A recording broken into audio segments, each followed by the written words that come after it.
पुसद येथे कावड यात्रा मोठ्या उत्साहात साजरी। आपण पाहता दैनिक विदर्भ सत्यजित लाईव्ह न्यूज। सिद्धार्थ कदम पुसद तालुका प्रतिनिधी यांनी दिलेल्या माहितीनुसार पुसद येथे दरवर्षीप्रमाणे यावर्षी सुद्धा कावड यात्रा श्री गजानन महाराज मंदिर येथे दर्शन घेऊन पुसद येथून डीजेच्या गजरात मोठ्या भक्तिमय आणि आनंदाच्या वातावरणात निघून माहूर दर्शन घेऊन परत पुसद धनकेश्वर मंदिर येथे दर्शन घेऊन संपन्न झाली। या कावड यात्रेमध्ये पुसद येथील भाविकांचा बराच सहभाग होता। तसेच पुसद शहर पोलीस स्टेशनचे सहकार्य लाभले।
सर्व वाचकांना कळवण्यात अत्यानंद होत आहे की साई दैनिक, साई संध्या, दैनिक विदर्भ सत्यजित हे दोन्ही वर्तमानपत्र ई पेपरच्या माध्यमातून सामाजिक, शैक्षणिक, सांस्कृतिक, साहित्यिक, आध्यात्मिक, राजकीय, शासकीय, प्रशासकीय, खेळ, कला, क्रीडा अशा विविध क्षेत्रातील घडामोडींसोबत सर्वसामान्य, कष्टकरी, शेतकरी, व्यावसायिक, नोकरदार अशा विविध जनमानसांच्या समस्यांच्या बातम्या प्रकाशित करून शासनापर्यंत पोहोचवण्याचं अविरत काम सातत्याने करत आहे। आपल्या या प्रसार माध्यमांना महाराष्ट्र राज्याच्या कानाकोपऱ्यातून उत्तमरित्या चांगला प्रतिसाद मिळत आहे।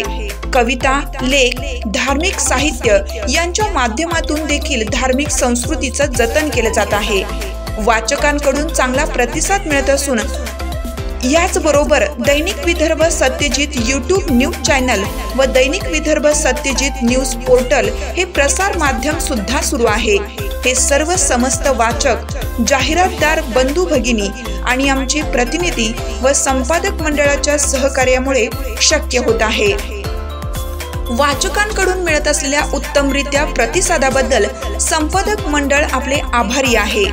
बातम्या व जाहिरातीसाठी संपर्क संपादक उद्धव फंगाळ, मोबाईल नंबर 95 11 44 61 11।